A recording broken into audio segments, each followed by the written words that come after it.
Alright, what's up guys? Welcome back to the channel, and today we're diving straight into what has easily been one of the most confusing, fun, frustrating, sweaty, and somehow still addicting Call of Duty experiences I've had in a while. Okay, this guy has a PhD in sniping. Okay, I see it. This lobby is gonna be a bit more tough to get the nuke, but we shall strive. Okay. Alright, let's take a deep breath. Calm down, Zayla. Calm down. We will look in the nuke eventually. We still have plenty of time. We just started. Alright. So, yeah, I'm gonna be real with you guys. This game, I don't even know what it is sometimes, man. 1 minute it feels god tier. The next minute I'm on 10 ping getting deleted like I'm on a dial-up internet in 2004 by a guy called PhD, which just killed me before. But we're going through all of it. The movement, the maps, the camos, aim assist, drama, warzone changes, Avalon, zombies, blackout leaks, SBMM, and ultimately whether BO7 is worth the $70 price tag. So sit back, drop a like, and let's get into my full thoughts on BO7 so far. And yes, don't forget guys, enjoy this live commentary by selecting the highest quality. We have 4K resolution now. Okay, that guy got absolutely shizered on. So yeah, the good, the bad, and we're gonna have the bro. What was that moments? So starting off this game, bro, I genuinely don't know what it is. Even when I'm sitting on 10 ping, everything still feels just a little delayed sometimes. And not unplayable, but just off. Like, it's weird. And honestly, I still feel like older CODs had cleaner, more consistent gunplay. But to be fair, this year's gunplay is definitely better than last year's, no question about it. And so for now, the overall thoughts on BO7 so far, I'm gonna say something bold. This is probably the best, I would say. I don't know about PC. I mean, I don't know about console, but I have had the opportunity to play on a very good PC with my friend setup, and it was probably the best PC Call of Duty that we've ever had. I'm serious. The difference between console and PC is absolutely tremendous, and the way it feels movement-wise, the mechanics, the smoothness, it blows Black Ops 6 out of the water. And look, I get it. I mean, at first glance, people assume it's just a BO6 DLC, the same Omni movement, similar visuals, similar style, and honestly, I can understand that take. Oh my god, he absolutely melted me almost. But once you actually play this game on PC, the difference becomes obvious. It's smoother, it's more responsive, and just feels better. So if you're on console and you still have some money, definitely consider buying a PC. And the maps are way better than BO6. I mean, in Black Ops 6 there were maybe 2 or 3 maps that I genuinely liked, but here in BO7 there are only 1 or 2 maps that I dislike, and everything else is actually really solid. I mean, the gameplay overall just feels super smooth, and I think, okay, you know what guys, but before I continue, I love Looper Streak. I have it permanently unlocked. It's just so good, man. This is the, if you want to get a nuke, you have to have Looper as a perk, man. Just recycling the UAV or the hub or whatever, you know. And right now I'm just running really high streaks because it's double XP, so I just want to maximize the amount of experience points I can get. But yeah, the normal nuke setup would be UAV counter VSAT or UAV VSAT harp. VSAT harp. What am I saying? EMP. But yeah. So going back, so yeah, everything else is actually really solid. Gameplay feels super smooth. And I've had maybe 2 dead slides the entire time, which is insane considering that BO6 had me sliding like my character was wearing buttered socks. But one of the biggest differences between BO6 and BO7, and genuinely one of the reasons this game has so much replayability, is the grind. There is so much more to do this year, and the camos alone will keep you busy for months. And let me say this clearly, these mastery camos are the best that we've seen in years. I mean, not only do you have zombies camos, multiplayer camos, and campaign camos, all 3 looking absolutely amazing, but you've also got weapon prestige camos, and that alone adds an entire extra layer of grind. And not even that, we have leaderboards now, we have scoreboard events where you get 2 camos also. So there's a lot of extra layer of grind to do, and right now I'm working on getting my SMGs to gold and also besieging them, so when Warzone drops, I can go straight into grinding some of the Warzone Mastery camos naturally if I'm still interested in playing that mode or making videos on it. But yeah, compared to BO6, BO7 just has more content and more variety, more grind, and overall better quality across the board. Easy 10 out of 10 improvement there. But oh my god, hello sir, how you doing? You're getting your ass cooked, my friend. Alright, now let's talk about the aim assist nerf. So when I first touched this game, I won't lie, I thought I fell off. I mean, I played the first couple of matches with my friend, and I told him, bro, I think I've watched, I can't hit anything. But honestly, it only took about an hour to get used to it, and now the aim assist doesn't feel any different at all. And if people are complaining, it's either because they haven't given it a real chance, or they're just not that good. Sorry, I said what I said. Look at that beautiful locker. But I mean, aim assist got buffed also a little bit recently, and it was mentioned in a blog post also and an interview as well that aim assist at range might get buffed slightly in season 1. And personally, I don't think it needs it, but if they do buff it, I doubt it'll be anything major. I mean, BO6 rotational aim assist was way too strong anyways, and less aim assist means a bigger skill gap, and I'm all for rewarding players who actually put time into the game. This guy, I put 5 bullets in his head and still dying. Who actually put time into the game. And now the big money question is, did they add enough to charge $70 for BO7? Honestly, if you're not a multiplayer person, probably not. If you are a multiplayer person, then yeah, it's actually worth it just for the amount of content you can grind. And the ranked play is coming in season 1, and I expect crazy rewards this year based on how good the mastery camos already are.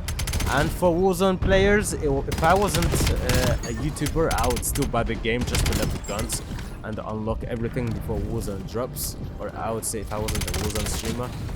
But for super casual players, probably not worth $70. But Xbox Game Pass changes everything. I mean, if you've got Game Pass Ultimate, I think you basically can play it for free, and that alone makes it way more accessible. But here's the thing, does it feel like a brand new Call of Duty worth $70? Not really. I mean, it definitely feels like a BO6's DLC, but I'm not really mad at that because BO6 with Omni movement was actually fun, so I'm happy they didn't reinvent the wheel and ruin it. But let's get into the movement of Warzone. I mean, people keep asking, should multiplayer movement like wall jumping, Omni movement should be added to Warzone? And honestly, as a sweaty player myself, I would love it. But for the general audience, I think it's a really bad idea. Oh, this guy's down below. I don't know why he's crouch walking right there. I can still see you, bro. And for the general audience, I think it's a bad idea. I mean, tracking a wall jumping demon in multiplayer is hard enough to pass time to kill, but trying to do it in Warzone where people have 250, 300 HP, casuals would uninstall immediately. Unless they adjust the speed or trajectory of wall jumps, I think it's good that they're leaving it out for now. Maybe later as a limited time mode, like how they tested unlimited tac sprint in Modern Warfare 3. I mean, that could work. And Avalon. I mean, I've played a little of it through the 20v20 mode in BO7 skirmish, and I'm telling you, the colors, the layout, the POIs, it looks incredible. We've also seen leaks of the tech map, and it looks amazing for a battle royale map. But ain't no way I died off a streak like that, bruh. Ain't no way. Madre mía, pendejos, coño, kisama, konnichiwa, bakayoro, bagayoro, konayoro, korayoro. We were talking about Warzone, so here's the thing. I think Call of Duty needs to move away from the Warzone formula we've been stuck with for years, and I think it's time for Blackout to return. And if you don't know what Blackout is, it was the BR in Black Ops 4, where there were no loadouts, no buy stations, none of that. Okay, I thought it was AFK. You looted weapons and attachments like in Apex, and honestly, Blackout on Avalon would be insane. And it's leaked that next spring when Avalon launches, we are getting Blackout back, and thank God, because I'm tired of loading in, grabbing a loadout and doing the same rinse and repeat experience every match. Warzone is so stale. So I'm fully ready for Blackout to take over again. And so yeah, so for now, and talking about zombies and campaign, I haven't played. Of course, my friend has been playing on my account. He's been playing the campaign, trying to unlock the camos for me, because I'm not doing it. But I've heard the story is honestly a waste of time. And the end game mode, I've played a couple. It looks sick though. But zombies, yeah, I've been kind of checked out of zombies for the last 6 years, so I can't say much there. And people say the end game is fun, but the campaign is really boring, which seems to be the general vibe. And yes, Blackout will be a part of Warzone. I mean, it's basically replacing Battle Royale in spring next year, and honestly, I think that's a great direction. And now, Battlefield versus BO7. Wait, 1 second. This Razor, not gonna lie. Okay, you know what? They buff SMGs, but I don't think they touch anything with the damage. They just buff the recoil attachments on it. But yeah. Battlefield versus BO7. Listen man, play what you want, enjoy what you enjoy. Comparing Steam numbers between Battlefield and COD is pointless because almost nobody plays COD on Steam. Most players are on console. And BO7 and Battlefield 6 are both doing fine. There's no need for a game war. But let me know guys what you've been playing, BO7, Warzone or Battlefield. I am curious. And then we talk about SBMM. Sometimes SBMM feels like it's on 1000% power, sometimes it feels like it's not even on. Classic matchmaking probably mixes in both, but one thing is clear. During the daytime, BO7 is a sweat city. I mean, people jobs log on at night, which means casuals play at night, which means daytime is pure ranked unemployment play energy. And COD desperately needs SBMM toned down for Warzone. The fact that whether you're a 6 KD demon or a 1.6 KD casual, you end up in the same bracket.